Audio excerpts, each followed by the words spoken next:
As a data analyst, you'll be required to focus on a lot of different things, and your stakeholders' expectations are one of the most important. We're going to talk about why stakeholder expectations are so important to your work and look at some examples of stakeholder needs on a project. By now, you've heard me use the term stakeholder a lot, so let's refresh ourselves on what a stakeholder is. Stakeholders are people that have invested time, interest, and resources into the projects that you'll be working on as a data analyst.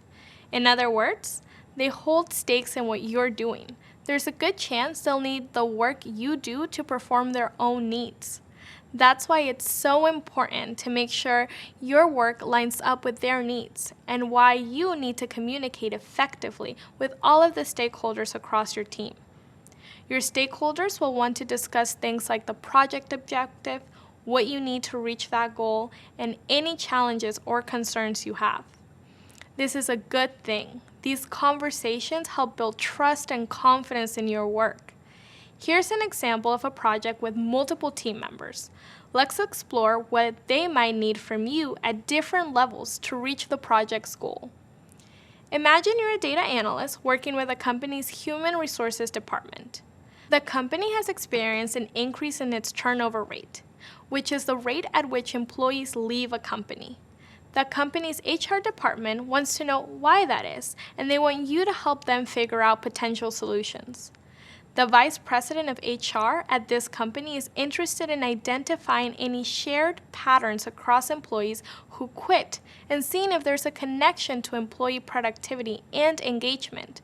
As a data analyst, it's your job to focus on the HR department's question and to help find them an answer. But the BP might be too busy to manage day-to-day tasks or might not be your direct contact. For this task, you'll be updating the project manager more regularly. Project managers are in charge of planning and executing a project. Part of the project manager's job is keeping the project on track and overseeing the progress of the entire team. In most cases, you'll need to give them regular updates. Let them know what you need to succeed and tell them if you have any problems along the way. You might also be working with other team members. For example, HR administrators will need to know the metrics you're using so that they can design ways to effectively gather employee data. You might even be working with other data analysts who are covering different aspects of the data. It's so important that you know who the stakeholders and other team members are in a project so that you can communicate with them effectively and give them what they need to move forward in their own roles on the project. You're all working together to give the company vital insights into this problem. So back to our example. By analyzing company data, you see a decrease in employee engagement and performance after their first 13 months at the company, which could mean that employees started feeling demotivated or disconnected from their work, and then often quit a few months later. Another analyst who focuses on hiring data also shares that the company had a large increase in hiring around 18 months ago. You communicate this information with all your team members and stakeholders, and they provide feedback on how to share this information with your VP. In the end, your VP decides to implement an in-depth manager check-in with employees who are about to hit their 12-month mark at the firm to identify career growth opportunities, which reduces the employee turnover starting at the 13-month mark. This is just one example of how you might balance needs and expectations across your team. You'll find that in pretty much every project you work on as a data analyst, different people on your team, from the VP of HR to your fellow data analysts, will need all your focus and communication to carry the project to success. Focusing on stakeholder expectations will help you understand the goal of a project, communicate more effectively across your team, and build trust in your work. Coming up, we'll discuss how to figure out where you fit on your team and how you can help move a project forward with focus and determination.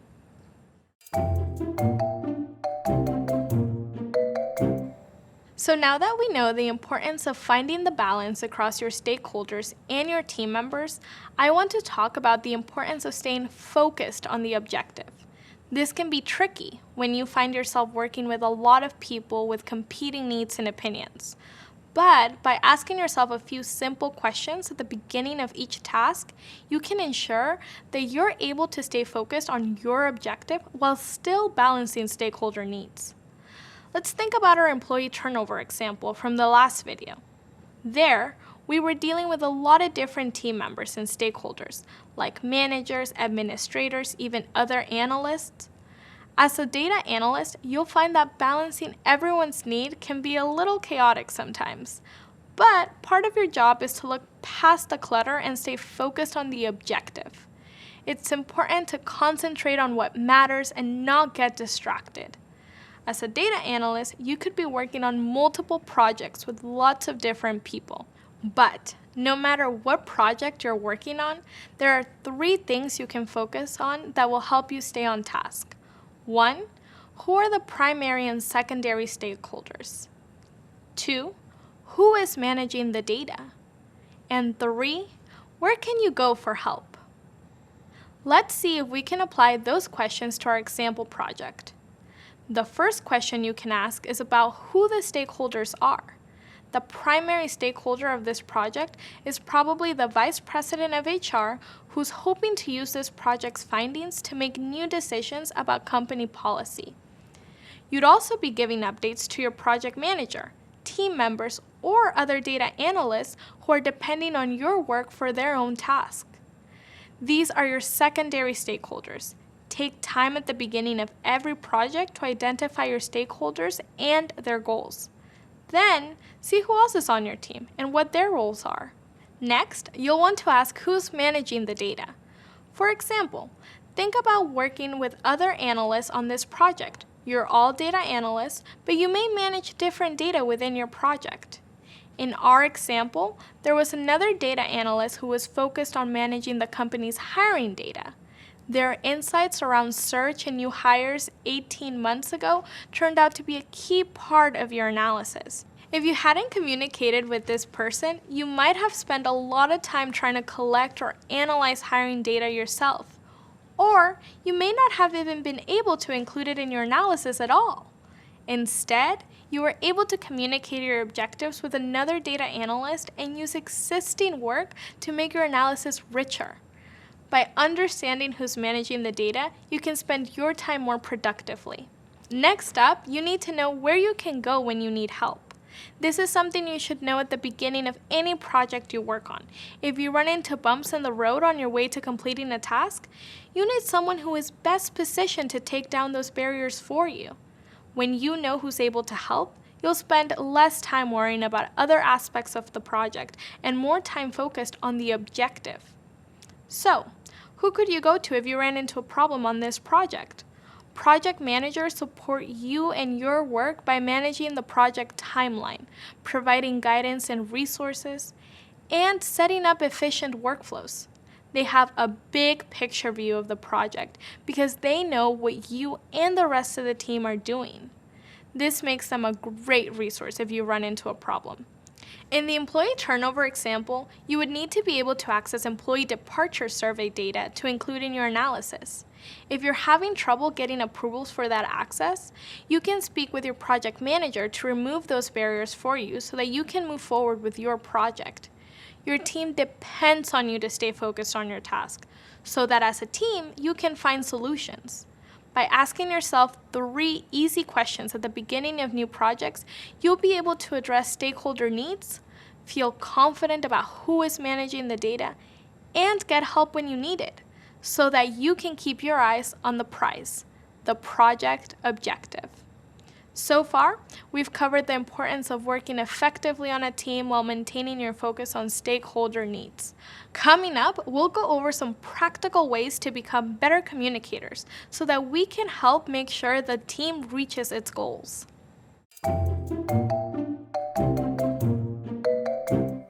We've talked a lot about understanding your stakeholders and your team so that you can balance their needs and maintain a clear focus on your project objectives. A big part of that is building good relationships with the people you're working with. And how do you do that? 2 words: clear communication. Now we're going to learn about the importance of clear communication with your stakeholders and team members, and start thinking about who you'll want to communicate with and when. First, it might help to think about communication challenges you might already experience in your daily life. Have you ever been in the middle of telling a really funny joke only to find out your friend already knows the punchline? Or maybe they just didn't get what was funny about it? This happens all the time, especially if you don't know your audience. This kind of thing can happen at the workplace too. Here's a secret to effective communication.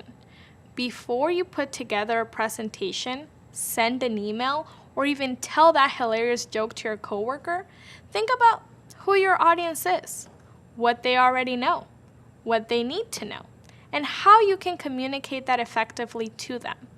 When you start by thinking about your audience, they'll know it and appreciate the time you took to consider them and their needs. Let's say you're working on a big project analyzing annual sales data, and you discover that all of the online sales data is missing. This could affect your whole team and significantly delay the project. By thinking through these 4 questions, you can map out the best way to communicate across your team about this problem. First, you'll need to think about who your audience is. In this case, you'll want to connect with other data analysts working on the project, as well as your project manager, and eventually the VP of Sales, who is your stakeholder. Next up, you'll think through what this group already knows. The other data analysts working on this project know all the details about which data set you are using already. And your project manager knows the timeline you're working towards.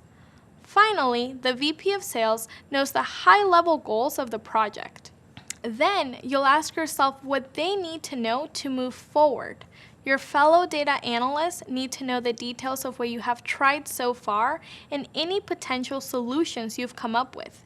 Your project manager would need to know the different teams that could be affected and the implications for the project, especially if this problem changes the timeline.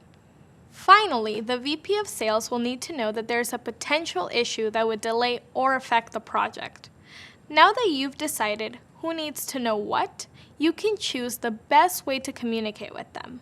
Instead of a long, worried email which could lead to lots back and forth, you decide to quickly book in a meeting with your project manager and fellow analysts. In the meeting, you let the team know about the missing online sales data and give them more background info. Together, you discuss how this impacts other parts of the project.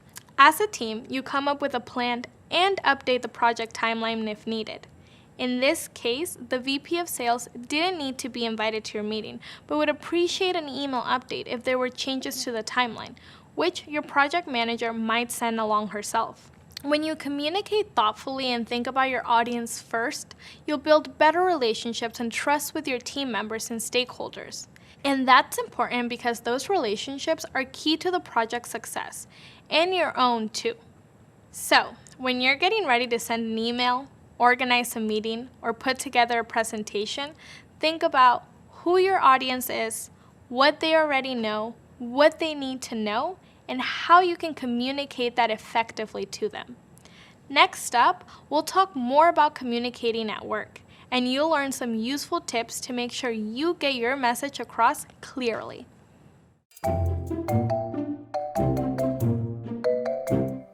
No matter where you work, you'll probably need to communicate with other people as part of your day-to-day job.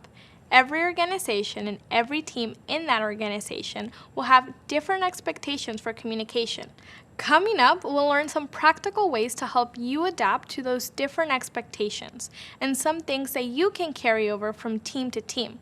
Let's get started. When you start at a new job or a new project, you might find yourself feeling a little out of sync with the rest of your team and how they communicate. That's totally normal. You'll figure things out in no time if you're willing to learn as you go and ask questions when you aren't sure of something. For example, if you find your team uses acronyms you aren't familiar with, don't be afraid to ask what they mean. When I first started at Google, I had no idea what TLDR meant, and I was always seeing it at the top of emails. Well, I learned it stands for Too Long Didn't Read, and I use it all the time now if I need to give someone a quick summary at the beginning of a long email. That was one of the many acronyms I've learned, and I come across new ones all the time, so I'm never afraid to ask. Every work setting has some form of etiquette. Maybe your team members appreciate eye contact and a firm handshake, or it might be more polite to bow, especially if you find yourself working with international clients. You might also discover some specific etiquette rules just by watching your coworkers communicate. And it won't just be in-person communications you'll deal with. Almost 300 billion emails are sent and received every day, and that number is only growing. Fortunately, there are useful skills you can learn from those digital communications too. You'll want your emails to be just as professional as your in-person communications. Here are some things that can help you do that. Good writing practices will go a long way to making your emails professional and easy to understand. Emails are naturally more formal than text, but that doesn't mean you have to write the next great novel. Just taking the time to write complete sentences that have a proper spelling and punctuation will make it clear you took the time and consideration in your writing. Emails often get forwarded to other people to read, so write clearly enough so that anyone could understand you. I like to read important emails out loud before I hit send. That way, I can hear if they make sense and catch any typos. And keep in mind, the tone of your emails can change over time. If you find that your team is fairly casual, that's great. Once you get to know them better, you can start being more casual too. But being professional is always a good place to start. A good rule of thumb: would you be proud of what you had written if it were published on the front page of a newspaper? If not, revise it until you are. You also don't want your emails to be too long. Think about what your team member needs to know and get to the point instead of overwhelming them with a wall of text. You'll want to make sure that your emails are clear and concise so that they don't get lost in the shuffle. Otherwise, be sure to give them a TLDR. Let's take a quick look at 2 emails so you can see what I mean. Here's the first email. There's so much written here that it's kind of hard to see where the important information is. And this first paragraph doesn't give me a quick summary of the important takeaways. It's pretty casual too. The greeting is just, "Hey," and there's no sign-off. Plus, I can already spot some typos.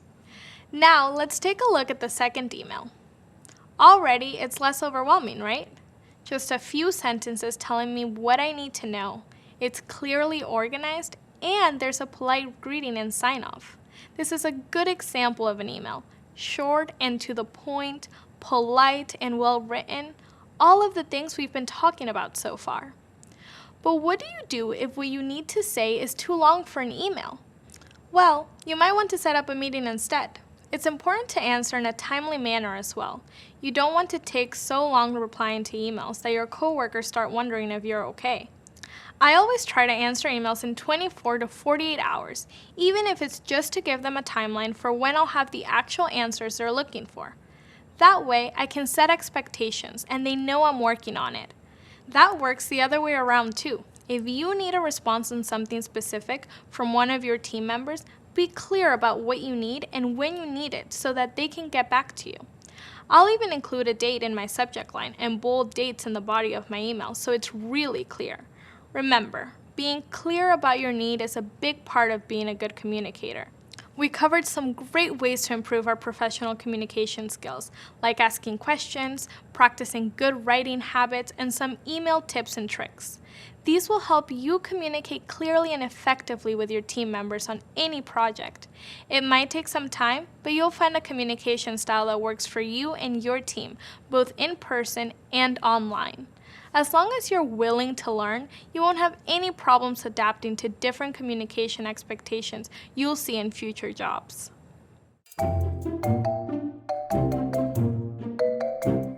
We discussed before how data has limitations. Sometimes you don't have access to the data you need, or your data sources aren't aligned, or your data is unclean. This can definitely be a problem when you're analyzing data, but it can also affect your communication with your stakeholders. That's why it's important to balance your stakeholders' expectations with what is actually possible for a project. We're going to learn about the importance of setting realistic, objective goals and how to best communicate with your stakeholders about problems you might run into. Keep in mind, that a lot of things depend on your analysis. Maybe your team can't make a decision without your report, or maybe your initial data work will determine how and where additional data will be gathered. You might remember that we've talked about some situations where it's important to loop stakeholders in. For example, telling your project manager if you're on schedule or if you're having a problem. Now let's look at a real-life example where you need to communicate with stakeholders and what you might do if you run into a problem. Let's say you're working on a project for an insurance company. The company wants to identify common causes of minor car accidents so that they can develop educational materials that encourage safer driving. There's a few early questions you and your team need to answer. What driving habits will you include in your dataset? How will you gather this data? How long will it take you to collect and clean that data before you can use it in your analysis? Right away, you'll want to communicate clearly with your stakeholders to answer these questions, so you and your team can set a reasonable and realistic timeline for the project. It can be tempting to tell your stakeholders that you'll have this done in no time, no problem. But setting expectations for a realistic timeline will help you in the long run. Your stakeholders will know what to expect when, and you won't be overworking yourself and missing deadlines because you overpromised. I find that setting expectations early helps me spend my time more productively. So as you're getting started, you'll want to send a high-level schedule with different phases of the project and their approximate start dates. In this case, you and your team establish that you'll need 3 weeks to complete the analysis and provide recommendations. And you let your stakeholders know so they can plan accordingly. Now, let's imagine you're further along in the project and you run into a problem. Maybe drivers have opted into sharing data about their phone usage in the car, but you discover that some sources count GPS usage and some don't in their data. This might add time to your data processing and cleaning and delay some project milestones. You'll want to let your project manager know and maybe work out a new timeline to present to stakeholders. The earlier you can flag these problems, the better. That way, your stakeholders can make necessary changes as soon as possible. Or what if your stakeholders want to add car model or age as possible variables? You'll have to communicate with them about how that might change the model you've built, if it can be added in before the deadlines, and any other obstacles that they need to know so they can decide if it's worth changing at this stage of the project. To help them, you might prepare a report on how their request changes the project timeline or alters the model. You could also outline the pros and cons of that change. You want to help your stakeholders achieve their goals, but it's important to set realistic expectations at every stage of the project. This takes some balance. You've learned about balancing the needs of your team members and stakeholders, but you also need to balance stakeholder expectations and what's possible with the project's resources and limitations. That's why it's important to be realistic and objective and communicate clearly. This will help stakeholders understand the timeline and have confidence in your ability to achieve those goals. So we know communication is key, and we have some good rules to follow for our professional communication. Coming up, we'll talk even more about answering stakeholder questions, delivering data, and communicating with your team.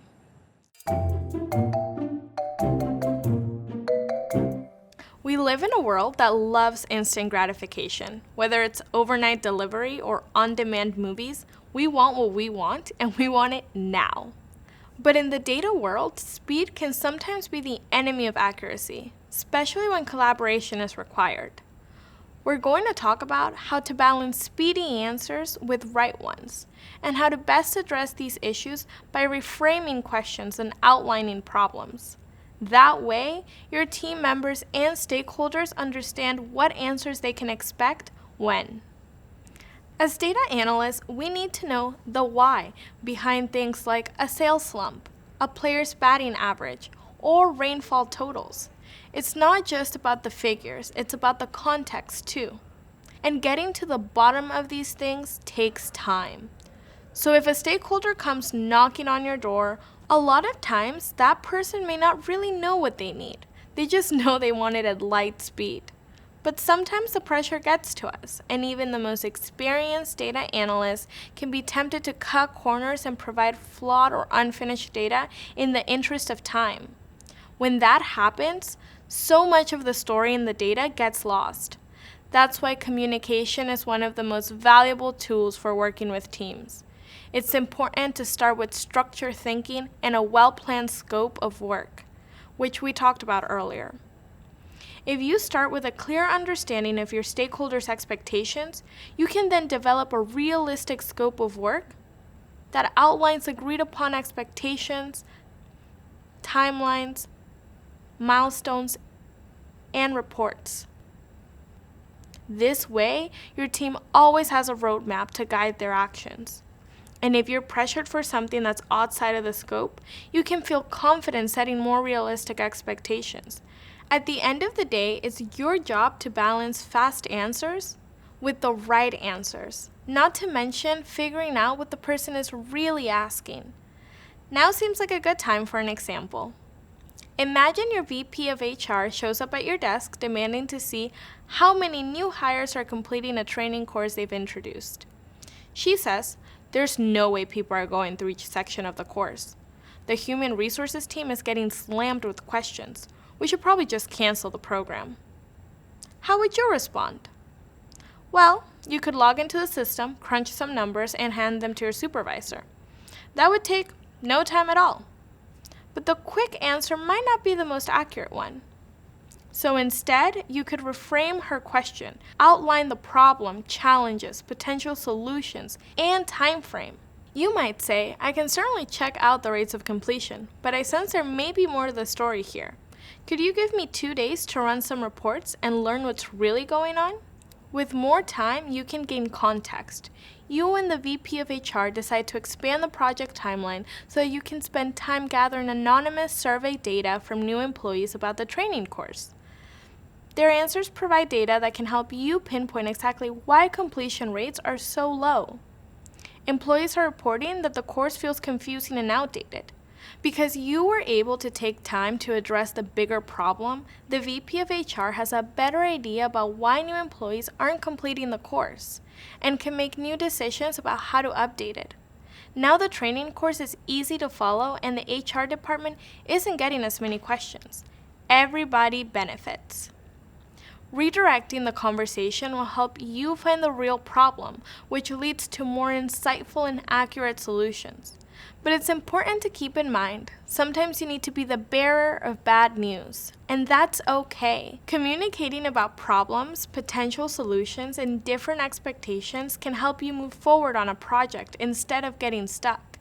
When it comes to communicating answers with your teams and stakeholders, the fastest answer and most accurate answers aren't usually the same answer.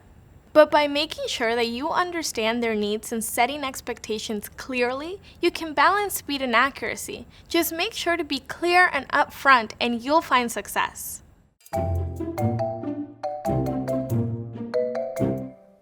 Data has the power to change the world. Think about this.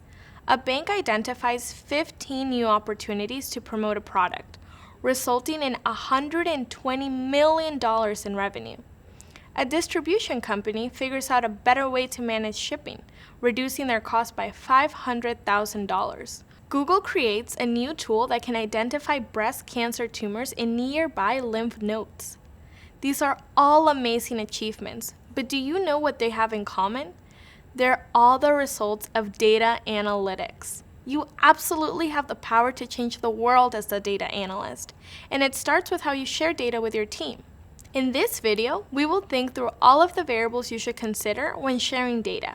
When you successfully deliver data to your team, you can ensure that they're able to make the best possible decisions. Earlier, we learned that speed can sometimes affect accuracy when sharing data-based information with a team. That's why you need a solid process that weights the outcomes and actions of your analysis. So, where do you start? Well, the best solutions start with questions. You might remember from our last video that stakeholders will have a lot of questions, but it's up to you to figure out what they really need. So ask yourself, does your analysis answer the original question? Are there other angles you haven't considered?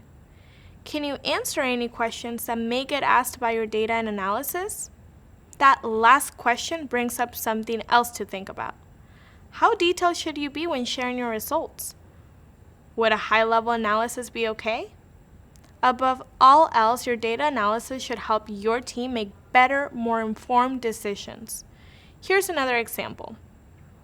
Imagine a landscaping company is facing rising costs and they can't stay competitive in the bidding process. One question you could ask to solve this problem is, can the company find new suppliers without compromising quality? If you gave them a high-level analysis, you'd probably just include the number of clients and cost of supplies. Here, your stakeholder might object. She's worried that reducing quality will limit the company's ability to stay competitive and keep customers happy. Well, she's got a point. In that case, you need to provide a more detailed data analysis to change her mind. This might mean exploring how customers feel about different brands. You might learn that customers don't have a preference for specific landscape brands, so the company can change to the more affordable suppliers without compromising quality. If you feel comfortable using the data to answer all these questions and considerations, you've probably landed on a solid conclusion. Nice! Now that you understand some of the variables involved with sharing data with a team, like process and outcome, you're one step closer to making sure that your team has all the information they need to make informed, data-driven decisions.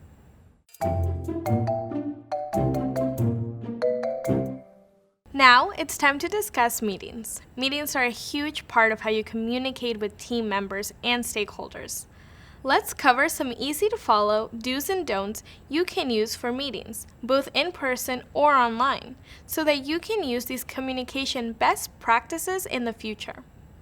At their core, meetings make it possible for you and your team members or stakeholders to discuss how a project is going. But they can be so much more than that. Whether they're virtual or in person, team meetings can build trust and team spirit. They give you a chance to connect with the people you're working with beyond emails. Another benefit is that knowing who you're working with can give you a better perspective of where your work fits into the larger project. Regular meetings also make it easier to coordinate team goals, which makes it easier to reach your objectives.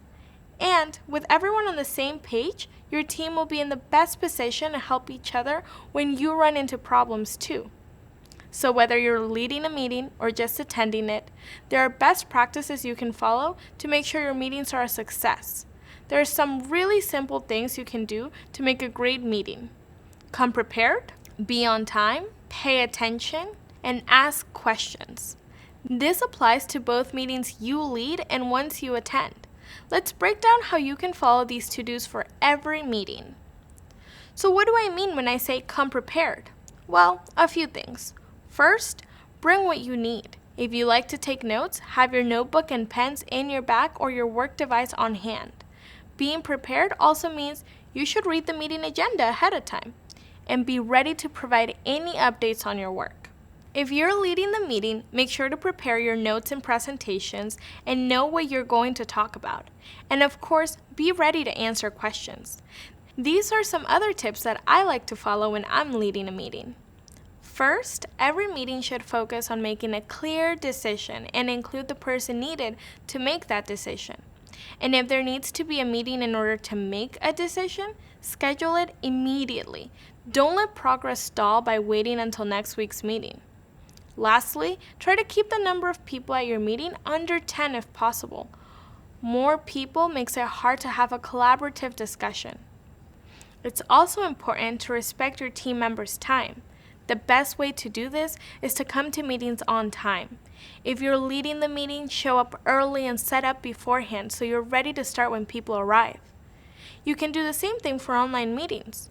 Try to make sure your technology is working beforehand and that you're watching the clock so you don't miss a meeting accidentally. Staying focused and attentive during a meeting is another great way to respect your team members' time. You don't want to miss something important because you were distracted by something else during a presentation. Paying attention also means asking questions when you need clarification, or if you think there might be a problem with a project plan. And don't be afraid to reach out after a meeting. If you didn't get to ask your question, follow up with the group afterwards and get your answer. When you're the person leading the meeting, make sure you build and send out an agenda beforehand so your team members can come prepared and leave with clear takeaways. You'll also want to keep everyone involved. Try to engage with all your attendees so you don't miss out on any insights from your team members. And let everyone know that you're open to questions after the meeting too. It's a great idea to take notes even when you're leading the meeting. This makes it easier to remember all questions that were asked. Then afterwards, you can follow up with individual team members to answer those questions or send an update to your whole team, depending on who needs that information. Now let's go over what not to do in meetings. There are some obvious don'ts here. You don't want to show up unprepared, late, or distracted for meetings. You also don't want to dominate the conversation, talk over others, or distract people with unfocused discussion. Try to make sure you give other team members a chance to talk and always let them finish their thought before you start speaking. Everyone who is attending your meeting should be giving their input. Provide opportunities for people to speak up, ask questions, call for expertise, and solicit their feedback. You don't want to miss out on their valuable insights. And try to have everyone put their phones or computers on silent when they're not speaking, you included. Now we've learned some best practices you can follow in meetings, like come prepared, be on time, pay attention, and ask questions. We also talked about using meetings productively to make clear decisions and promoting collaborative discussions, and to reach out after a meeting to address questions you or others might have had. You also know what not to do in meetings: showing up unprepared, late, or distracted, or talking over others and missing out on their input. With these tips in mind, you'll be well on your way to productive, positive team meetings. But of course, sometimes there will be conflict in your team. We'll discuss conflict resolution soon.